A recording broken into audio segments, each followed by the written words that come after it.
다시 요아스를 왕으로 세우시는 하나님, 이런 제목으로 열왕기하 11장 1절에서 12절 말씀 이 아침에 함께 살펴보도록 하겠습니다.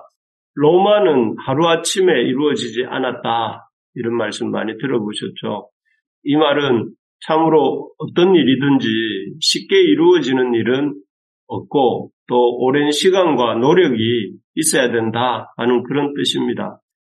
하지만 이렇게 애써서 세운 것, 로마가 천년에 하루아침에 이루어지지 않은 것처럼 어떤 중요한 것들이 힘을 들여서 공을 들여서야 세워지고 또 그렇게 세워진 것들이 이제 의미가 있죠. 그런데 이렇게 애써서 세운 것들이 지켜내는 것은 또 다른 일인 것 같습니다. 오늘 본문은 아하시아의 어머니 아달랴가 그의 아들이 그의 남편이 죽는 것을 보고 일어나서 왕의 자손들을 모두 멸절하였다 하는 그런 문장으로 시작합니다. 원래 아달랴는 아시는 것처럼 아합 왕과 그의 아내 이세벨의 딸입니다. 그 아합 왕과 그의 아내 이세벨의 딸로서 그녀는 유다에 이렇게 정략적인 목적을 가지고 시집을 왔죠. 시집을 와서 그녀는 이 예후에 의해서 북이스라엘의 아합 가문이 이제 하나님의 심판을 받고 무너지지 않습니까? 또 그리고 바알을 섬기던 이 자기 남편 아시아가 처참하게 죽는 것을 봅니다. 보았으면서도 전혀 이렇게 그런 이 바알을 섬기는 것은 잘못되었구나, 내지는 바알 섬기는 나도 어떻게 될지 모르니 조심해야 되겠구나, 이런 생각을 한 것이 아니라 오히려 그녀는 더 강팍해집니다. 강팍해져서 마음을 아주 굳게 하고 이 자기 자손들을, 자기 왕자들을 남편이 죽은 김에 다 죽이고 스스로 왕권을 잡는 대로 나아가지요. 참 악한 여인입니다. 그래서 참 이 모습을 보면서 깨닫게 되는 것은 우리가 생각하는 것보다 악의 세력은 훨씬 더 강고하고 악하다 하는 것입니다. 우리가 생각할 때 그래도 이 정도는 이 정도겠지라고 생각하는 그것보다 훨씬 더 악하구나 하는 생각이 듭니다. 그래서 쉽게 물러서는 법이 없고 최후까지 하나님의 백성을 아달랴가 유다의 왕자들을 다 죽이고 또 스스로 왕이 되어서 유다에 세우신 하나님의 왕권을 무너뜨리려 하는 것처럼 이렇게 그 하나님의 나라와 하나님의 백성을 무너뜨리려 한다 하는 것입니다. 그렇기 때문에 하나님의 백성인 우리가 하나님의 나라의 하나님의 백성인 우리가 이러한 악의 세력을 이렇게 가볍게 보지 않고 늘 깨어서 긴장한 상태로 바라보면서 힘을 다해서 대적을 해야 된다 하는 것입니다. 사실 지금도 사단은 수단과 방법을 가리지 않고 인륜과 도덕이라는 것도 무시하고 또 무조건 하나님의 백성인 우리를 공격하려 하고 있습니다. 그래서 바울 사도도 우리에게 거듭 말하기를 그냥 일상복 입고 일상생활하듯이 살지 말고 하나님의 전신갑주를 입고 사단과 대적하고 사단과 싸워라, 이렇게 말씀하고 있지 않습니까? 그래서 그렇게 하지 않으면 아달랴가 다윗 왕의 씨를 이렇게 말리려 했던 것처럼 우리도 그렇게 하지 않으면 우리가 오히려 이 적의 공격, 사단의 공격 앞에 우리가 위험해질 수 있다 하는 것입니다. 그래서 이번 한 주간도 이런 이 죄와의 싸움에서 죄를 또 사단의 역사를 가볍게 여기지 말고 우리가 적극적으로 대적하고 대항하면서 싸우는 믿음으로 분투하는 그런 한 주간 되기를 간절히 소망합니다. 어쨌든 사단은 아합의 딸 아달랴를 통해서 유다 다윗 왕의 씨를 말리려 시도합니다. 그리고 거의 성공하는 듯 했습니다. 왕은 죽었죠. 또 그리고 왕자들도 죽었습니다. 그렇다면 유다 왕조는 끊어지는 것 아니겠습니까? 그런데 참 이런 절망적인 하나님의 왕조가 끊어지는, 하나님이 언약한 다윗의 왕조가 끊어지는 이 상황 가운데서도 참 이 하나님의 나라가 이렇게 끊어지고 중단될 것 같은 이 상황에서 하나님께서 놀랍게도 이 아하시아의 누이, 죽은 아하시아 왕의 누이인 그 여호세바라는 여인과 그의 남편을 통해서, 제사장을 통해서 그 아들 아하시아의 아들 요아스를 죽임 당하는 일에서 건져내게 하십니다. 그리고 이 요아스를 아달랴 몰래 성전에서 숨겨서 7년의 세월을 기다리게 됩니다. 그래서 그 요아스가 이제 이 다윗의 가문을 이어가게 되는데요. 참 그 아주 삼엄한 또 그리고 강포한 아달랴라고 하는 여인의 7년간의 통치 아래에서 참 이 한 사람을 숨기고 또 숨긴 후에 7년간이나 기른다는 것은 너무나 쉽지 않은 일이었을 것입니다. 하지만 이런 절망적이고 또 힘든 상황 속에서도 낙심하지 않고 소망을 가지고 있었던 이 여인과 그의 남편을 통해서 하나님의 역사가 이루어지게 됩니다.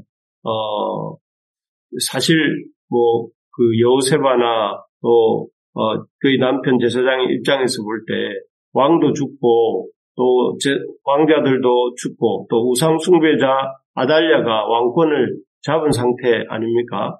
그런 상태에서 우리가 무슨 힘이 있나, 여자인 내가 무슨 힘이 있나, 세월 돌아가는 것이나 보고 있자, 이렇게 생각할 수도 있지 않습니까? 그런데 그럼에도 불구하고 그런 상황에 같이 흘러가지 않고 여호세바는 생각하기를 그 다윗에게 주신 하나님의 언약을 생각하면서 다윗의 자손인 조카 요아스를 성전에 숨겨두었던 것이죠. 그래서 살리기로 마음을 먹고 이 남편과 함께 한 것입니다. 그리고 실제로 그녀와 그녀의 남편은 6년의 세월을 보내고 7년째가 되었을 때에 놀랍게 그 다윗의 왕조를 회복을 시키게 되죠. 아까 읽었던 본문처럼 제사장들과 또 가리 호위 군대의 도움을 받아서 이런 그 아달랴를 몰아내게 됩니다. 여호세바와 제사장 여호야다가 그 이름인데요. 그리고 그들을 도왔던 거룩한 백성들에 의해서 이 요아스는 놀랍게도 이렇게 왕위를 회복하게 됩니다.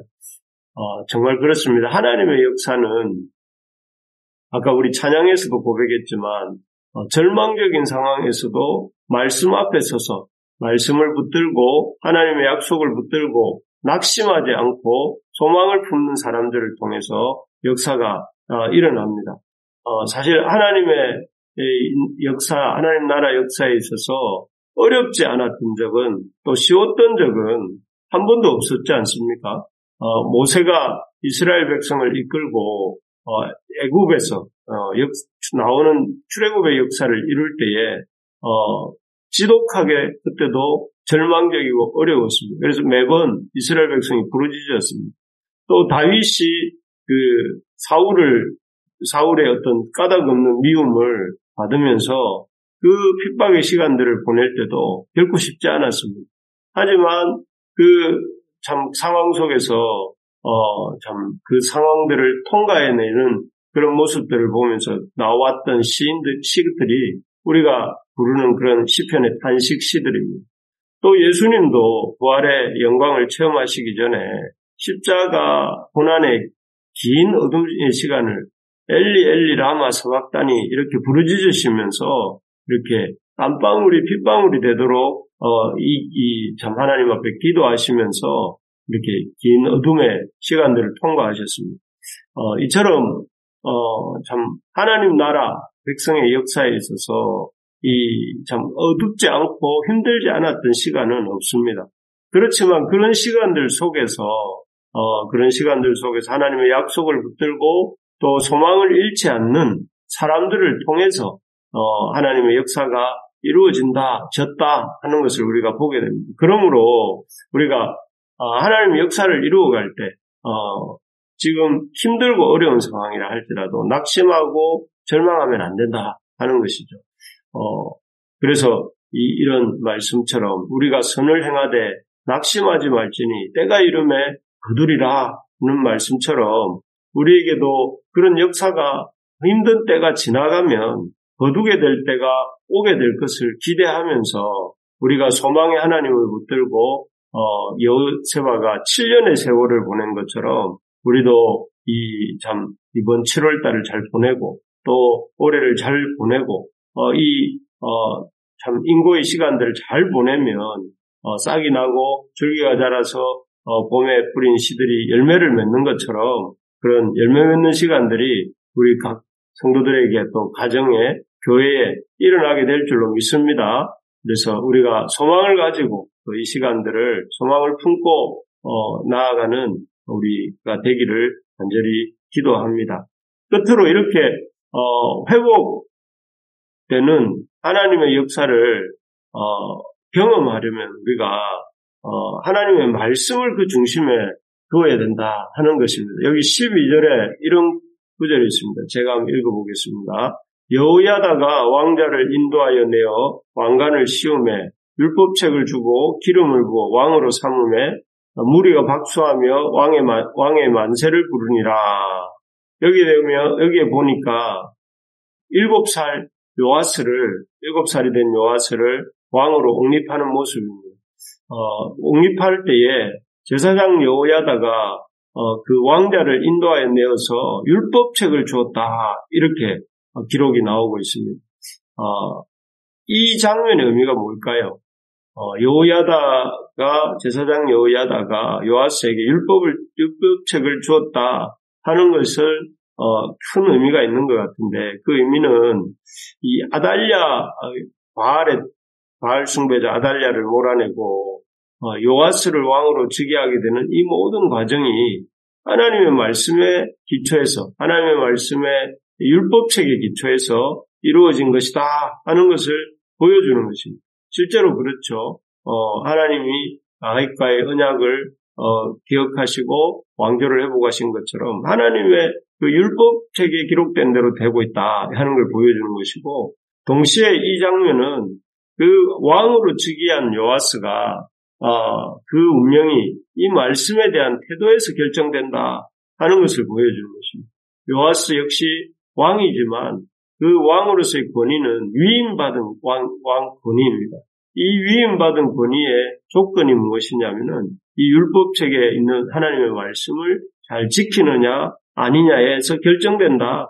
그래서 왕이기 전에 하나님 앞에 하나님의 백성으로서 하나님 말씀대로 살 것에 대한 이런 당부와 또 명령이 이 속에 담겨 있는 것입니다. 그래서 참 너도 아달랴처럼 쫓겨나지 않으려면 하나님의 말씀을 잘 지켜야 된다 하는 그런 마음이 이 여호야다가 건네준 여호야다가 그 요아스에게 율법책을 건네주는 그 모습 속에 담겨 있는 의미입니다. 참으로 인생의 운명, 우리 인간의 운명은 이 앞에서 우리 찬양한 것처럼 하나님의 말씀에 대한 태도에서 결정이 납니다. 하나님의 말씀을 가볍게 여기고 하나님의 말씀을 쉽게 깨트리는 아달랴 같은 사람들도 있고 또 반면에 하나님의 말씀을 소망 삼고 그 말씀대로 살고자 몸부림쳤던 여호야다와 여호세바와 같은 사람도 있습니다. 우리가 어떤 인생을 사는지는 어떤 인생을 살게 되는 것인지는 우리가 선택하는 것입니다. 바라는 것은 우리 부르심의 가족 모두가 하나님의 말씀을 잘 듣고 순종하는 하나님의 백성이 되기를 간절히 기도합니다. 그래서 하나님의 말씀을 참 사랑하는 마음이 우리 모든 교회 성도들에게 일어나게 되기를 소망합니다. 그래서 하나님 앞에 잘 보이고 싶고 하나님 말씀 앞에 잘 보이고 싶어서 늘 하나님 말씀을 붙들고 마음속에 생겨나는 이런 여러 가지 가시떨기들, 세상 염려와 또 이 세상의 일락과 세상의 재리에 대한 유혹들, 이런 것들 내려놓고 또 참 하나님 말씀 앞에서 우리가 적당히 살고 싶어하는 그런 마음들 내려놓고 어찌하든지 하나님 말씀대로 살아가려고 애쓰는, 그래서 참 이 힘을 다해서 하나님 말씀에 사모함을 갖는 우리 모두가 되기를 간절히 기도합니다. 그래서 참 우리의 삶이 사람들이 볼 때 저 사람은 말씀대로 사는 사람이야. 저 교회를 볼 때 말씀을 열심히 배우고 가르치는 교회야. 또 우리 가정을 볼 때 하나님 말씀의 중심에 있는 가정이야 라고 평가받는 그런 우리 교회, 가정, 우리 삶이 될 수 있기를 간절히 기도하고 또 우리가 그렇게 힘쓰기를 소망합니다.